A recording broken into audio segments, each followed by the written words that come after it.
Okay, wrapping up the last little bits of chapter 1. We're almost done. We talked about solving multi-step unit conversion problems. So setting up what we're starting with on the left side, usually in green, to what we're going to in pink or fuchsia or magenta or whatever that color is on the right. And then figuring out how many steps it takes to convert our units to get to those units. We did an example. We can also do things like this. The instructions on a box of pasta says to boil 2 gallons of water for cooking the pasta. How many milliliters is that? Maybe we have like an empty 2-liter bottle of Coke that we want to use to fill up the correct amount of water for boiling our 2 gallons. So we are given 2 gallons of water, and we are asked for milliliters. So we are going from gallons, G-A-L, to milliliters, lowercase m, capital L. Any guesses on whether we can do that in one step? We probably could do it in one step. It would be a little bit of a mess. It'd be easier to do it in multiple steps. What can we convert gallons to? Any ideas?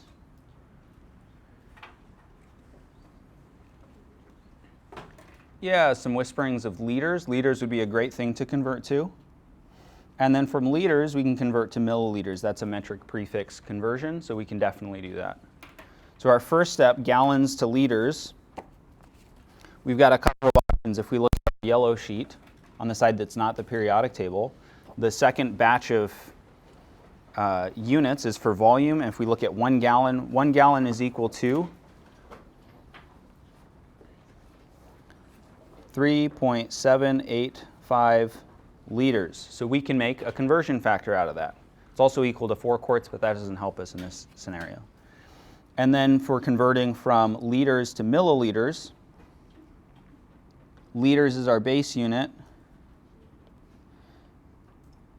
and milli has the prefix. So 1 milliliter, we want to know what's equivalent to the milli prefix. We can also find our SI prefixes on the yellow sheet. So milli is going to be 10 to the minus 3. So the lowercase m equals 10 to the minus 3. We can plug that in for the milli.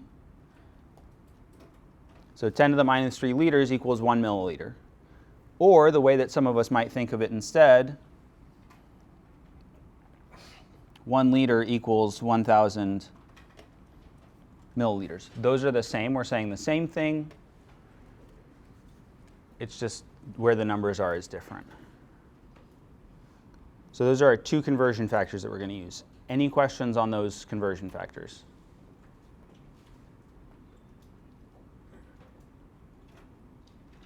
Cool.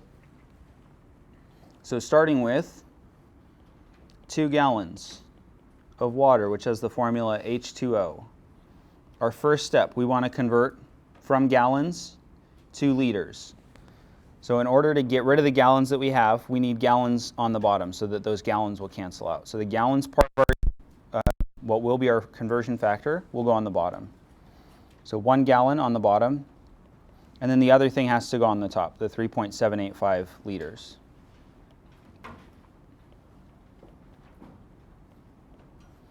So gallons cancel, and if we stopped here, our units would be liters, H2O. You're welcome to do these one step at a time. I like to write them all out at once because it's less typing, maybe. All right, so if we stopped, we'd be there at liters. That's where we want to be based on our solution map. So then we want to go from liters to milliliters. I'm going to use this 10 to the minus 3 liters equals 1 milliliter. So we have liters. We want to get rid of it. So the 10 to the minus 3 liters needs to go on the bottom here.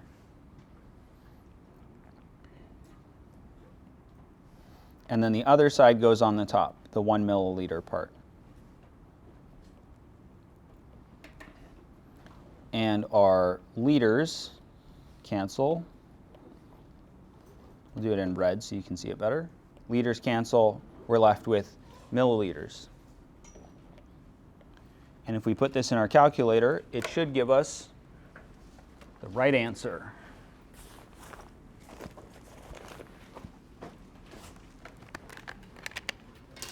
So we'll do 2 times what's on the top, 3.785 and then divide by,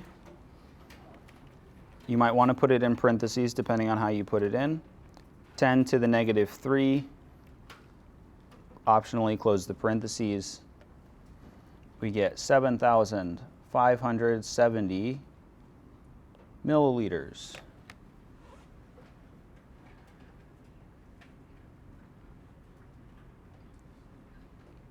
Questions about how we did that?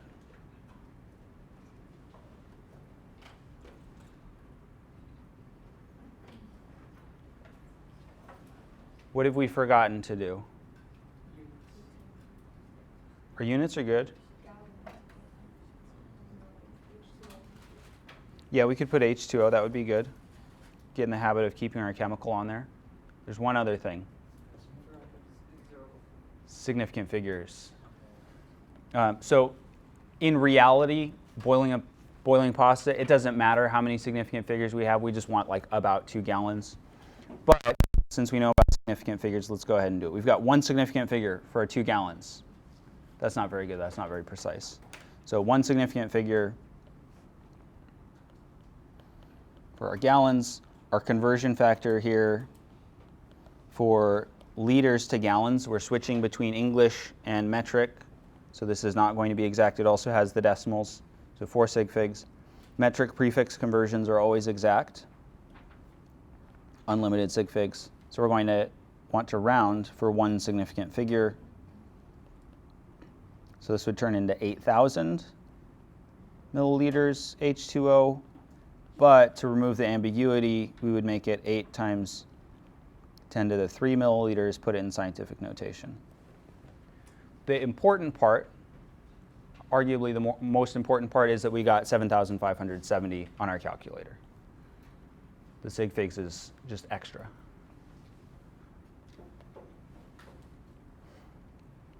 All right, one for you to do. This one has a little bit of a trick in it. I've been really lazy, so this isn't necessarily true anymore. But I'm not lazy. I make coffee in the morning. I use 25 grams of coffee beans to make a cup of coffee in the morning. If I buy a 2-pound bag of coffee, how many cups of coffee can I make before I need to buy more beans?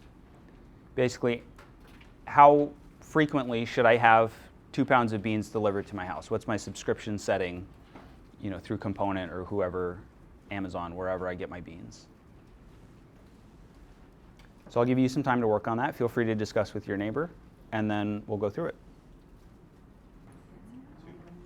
All right. So we've got a couple of things we're given. What's one of the things we're given?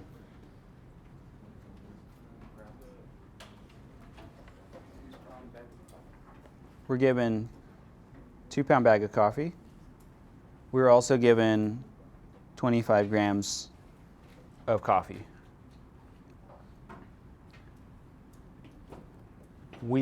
I use 25 grams of coffee to make a cup of coffee. So 25 grams turns into 1 cup of coffee. And I should have included coffee over here. Wrong tool. Correct tool. So with a little bit of work, I can turn 25 grams of ground coffee into 1 cup of drinkable, dark, delicious goodness. So this first sentence, the trick is this first sentence is actually giving us a conversion factor. 25 grams of coffee equals, or turns into, 1 cup of coffee. That's how much I use to make 1 cup of coffee. So we can calculate how many cups of coffee I can make based on the amount of grams. So when we're solution mapping this, we want to start with the 2 pounds of coffee and work our way over to cups of coffee. Cups of coffee is right next to our question words. How many? Cups of coffee. We can convert pounds to grams. Thank you, green sheet. Yellow sheet, sorry. 1 pound equals 453.59 grams. We can turn grams into cups of coffee. 25 grams equals 1 cup.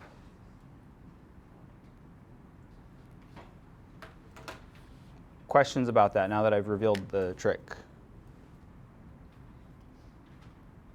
Cool. So starting with 2 pounds.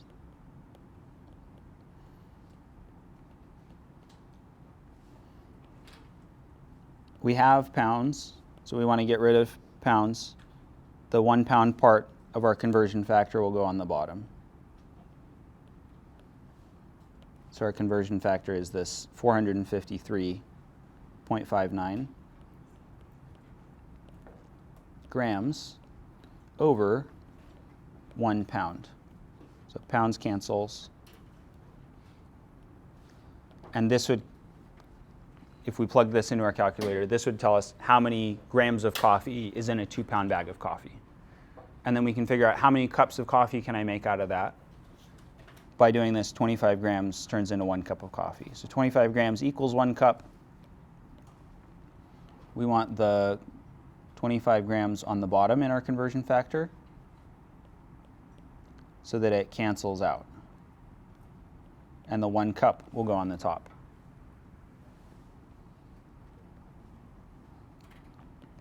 And then we put it into our calculator. So 2 times 453.59 divided by 25. We get 36.2872 cups of coffee.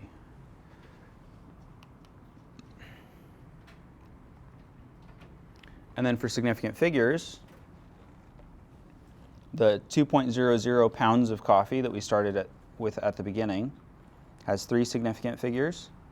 Our conversion between metric and English, the 453.59, is 5 significant figures.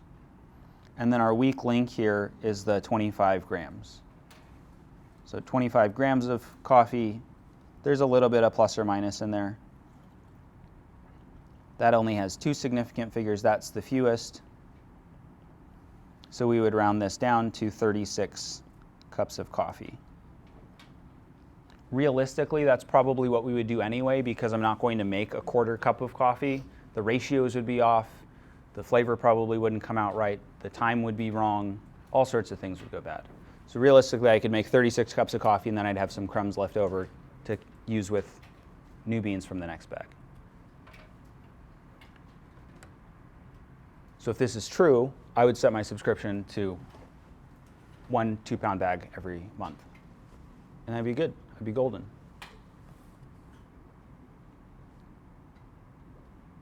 Questions? Confusions? Contusions? Illusions? Illusions? Cool. All right, we can also do unit conversions with both the numerator and the denominator. So the numerator, in case you've forgotten, that's the top part of a fraction. Or like where normal numbers exist. The denominator is in the bottom of the fraction.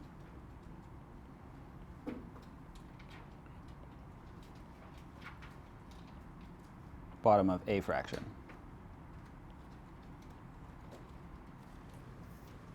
So sometimes we'll have numbers on top and on bottom, and it all works exactly the same way. It can be a little bit more confusing though, because we aren't necessarily used to converting things that are in the bottom, and so we have to adjust for that. So example, a hybrid sedan, like a Prius, has an estimated city fuel economy, the amount of distance you can travel given a certain amount of gas, of 48.0 miles per gallon. Cool. Given information, 48.0 miles per gallon. In Europe, they use units of kilometers and liters. Calculate the fuel economy that the company would advertise in France, where they would use kilometers and liters. We're given our conversion factors in the problem, so that's helpful. we need to write the 48.0 miles per gallon correctly. So 48.0 miles, and then per, in this case, per means divided by 1. So we get 48 miles for every 1 gallon that we put in. So 48 miles on top, 1 gallon on bottom. Optional to include the 1, it doesn't really matter if you include it or not. That's pretty good. I get about 30 miles per gallon, and I don't have a hybrid. So that'd be a pretty good improvement. And then we need to convert both of these units. We have to convert miles to kilometers. We have to convert gallons to liters. Does anyone care which one we do first? Let's do miles first, since it's on the top. So we've already got our conversion factor. 1 mile equals 1.609 kilometers. Miles is on the top in our miles per gallon. So we want miles in our conversion factor to be on the bottom so it cancels out.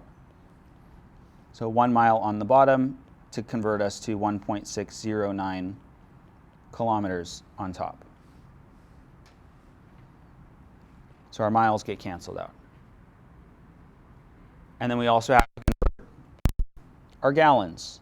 Where are our gallons located, top or bottom? They're on the bottom.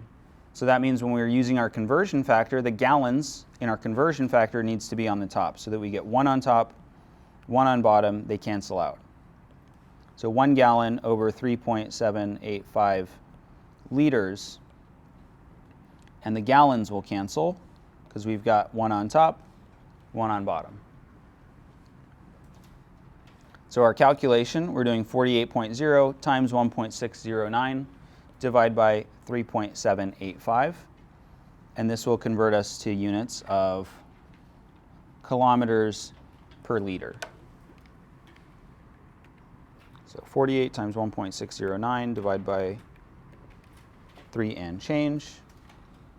We get 20.4 after we round for 3 significant figures.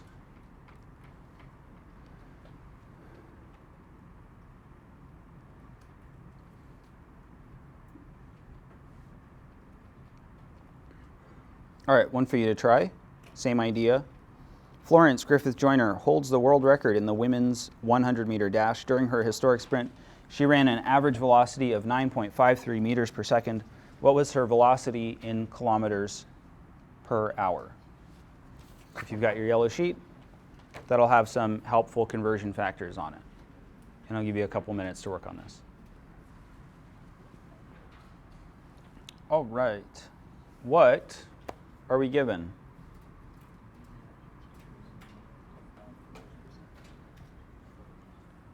.53 meters per second. We were also told that it's a 100-meter dash. However, that's irrelevant. So this whole first sentence is what we would call flavor text. It's fun, it's interesting, it provides some context for the problem, but it's not actually relevant to solving the problem. The problem that we're solving is converting 9.53 meters per second to velocity in kilometers per hour. So kilometers per hour is our goal. So going from meters per second, we can write it meters / seconds, or we can also write it meters over seconds. I don't know why I crossed that out because it is also correct. I think meters over seconds is the easier way to write it. Usually we'd write it with this / just because it types easier. You don't have to like go in and do all these extra steps. So kilometers per hour is our goal, or km over hours. So we have units on the top, we've got units on the bottom, we have to convert both of them. Any preferences on where we start, top or bottom? Yeah, let's do bottom this time. So we are converting from seconds to hours. Can we do that in one step? We could, but more likely we're going to do it in 2 steps. So we would convert to meters per minute. There's 60 seconds in 1 minute, that's exact. And then we could convert from minutes to hours.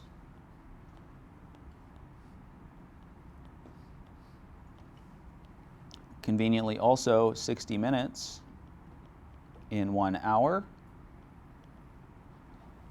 then we would be in meters per hour, which is going to be a small number. And then we would want to convert to, big number. We'd want to convert from meters per hour to kilometers per hour, so we have to convert the top. How many meters are in a kilometer? 1,000. So the 1 km, K means 1,000. So this equals 1,000 meters.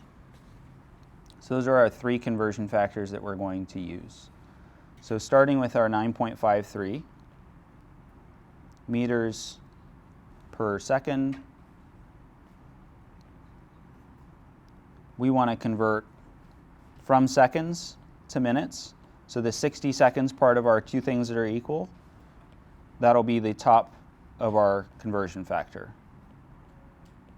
Again, this is so that our seconds cancel out. We've got one on top, one on bottom, that way we can get rid of them. We're going to do the same thing to get from minutes to hours. So we've got 60 minutes.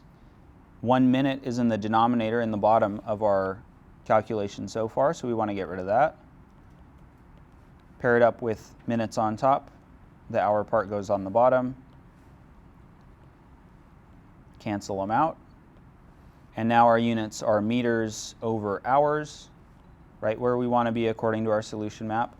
And now we apply our 1 kilometer equals 1,000 meters. We've got meters on the top in the units we currently have, so we want the 1,000 meters to go on the bottom so that they will cancel. The 1 kilometer goes on top. Cancel the meters. And we're going to do 9.53 times 60 again, and then divide by 1,000. And this will give us units of kilometers per hour, since that's what's left standing.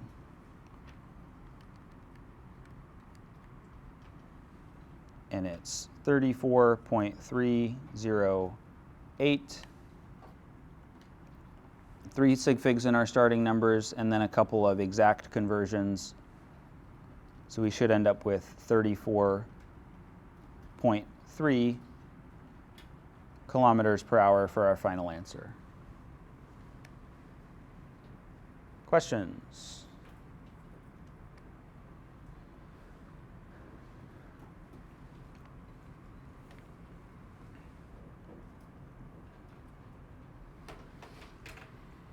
Another fun circumstance that we can run into that is a little bit more complicated than what we'll often see is units raised to a power, so units with an exponent on them.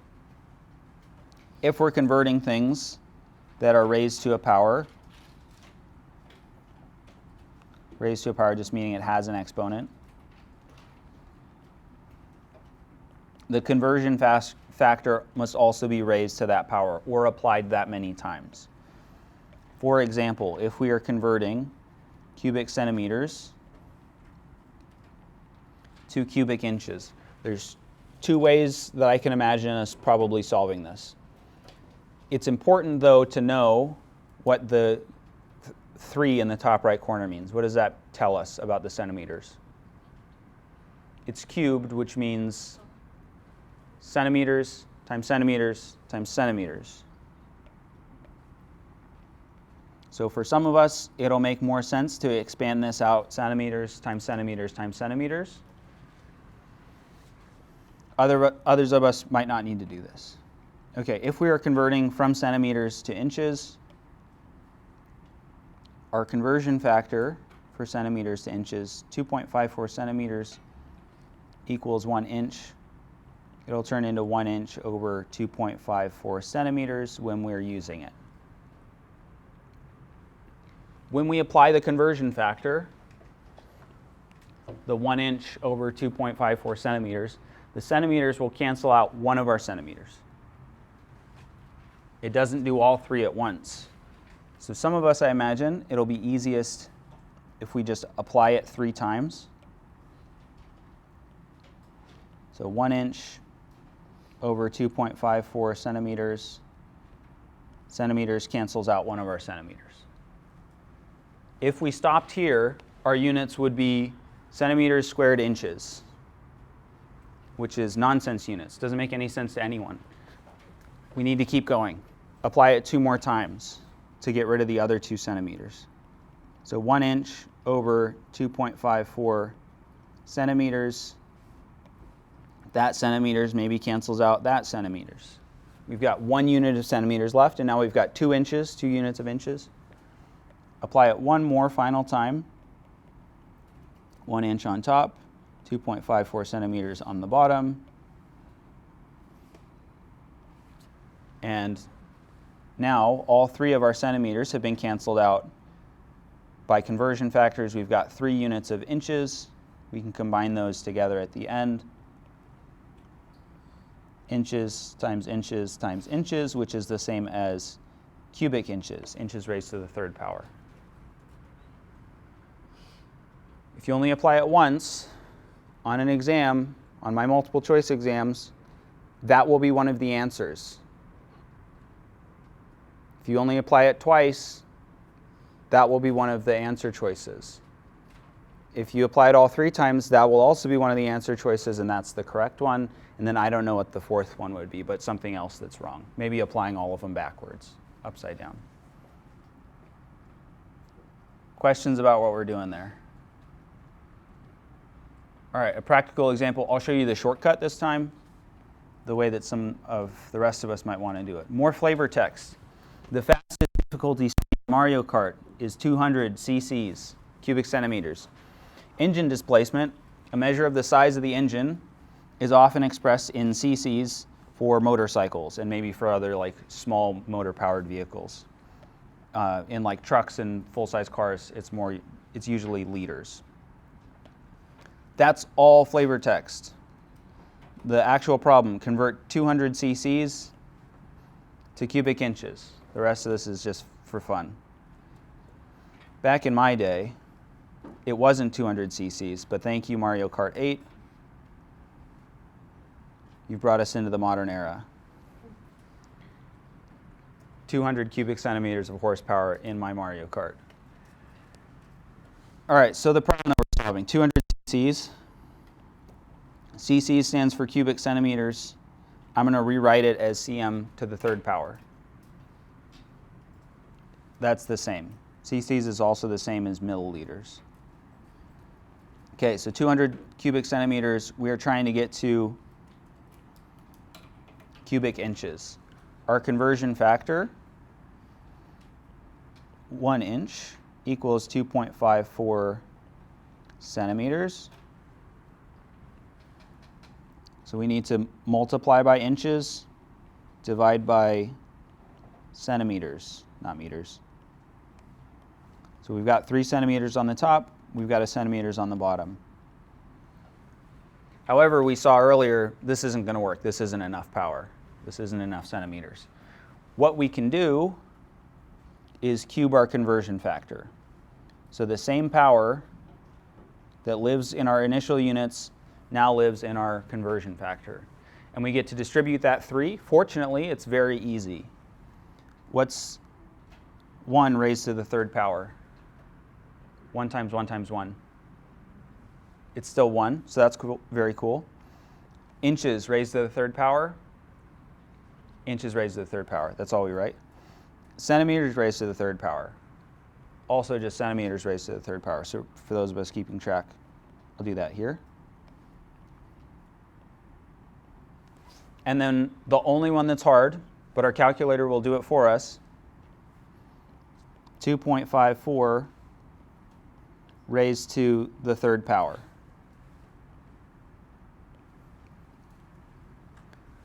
This is exactly the same as applying them one at a time. It's just a little bit more compact. So if you feel comfortable using this version instead, you're welcome to do that. So starting with our 200 cubic centimeters, our cc's, we're going to take 200 cubic centimeters, divide it by 2.54 raised to the 3rd power, and in one fell swoop, cubic centimeters is canceled,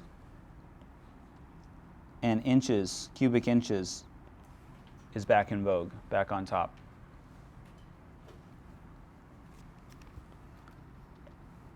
So 200 divided by 2.54 raised to the third power.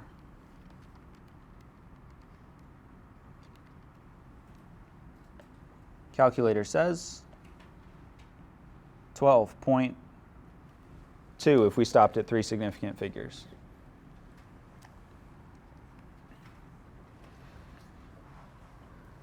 That's not necessarily the right number of significant figures. I don't know how precise Mario Kart is with their CCs. Questions about how we solved the problem, though?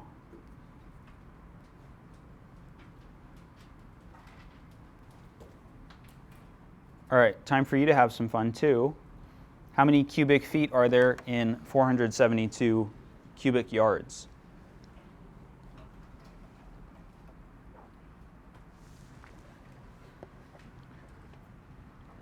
All right.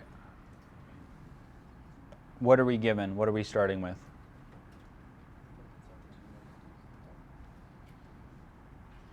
(472)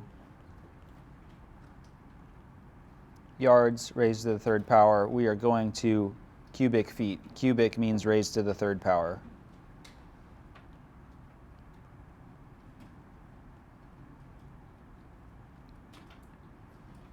So we're going to feet raised to the 3. How many feet are in a yard? 3 feet in a yard. 3 feet equals 1 yard. We are starting with yards. We've got yards on top, so the 1 yard part is going to go on the bottom in our conversion factor. So 3 feet over 1 yard.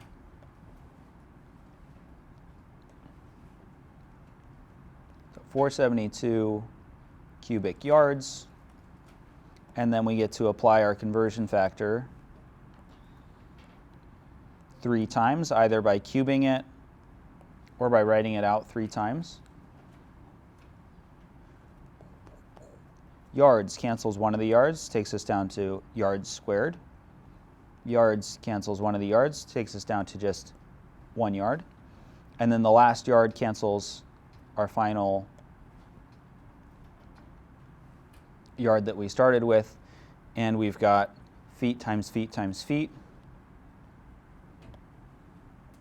And suddenly we're in the Minecraft movie, we've got cubic feet. So 472 times 3 times 3 times 3. 12,744 cubic feet. For sig figs, we started with 3 sig figs. Our conversions are exact because they're in the same system. So 12700 cubic feet, and then we would put it in scientific notation so that our trailing zeros are not ambiguous.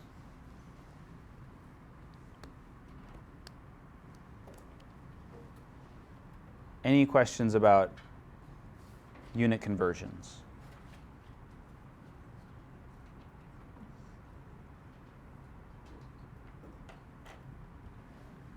Great, then that's it for chapter 1.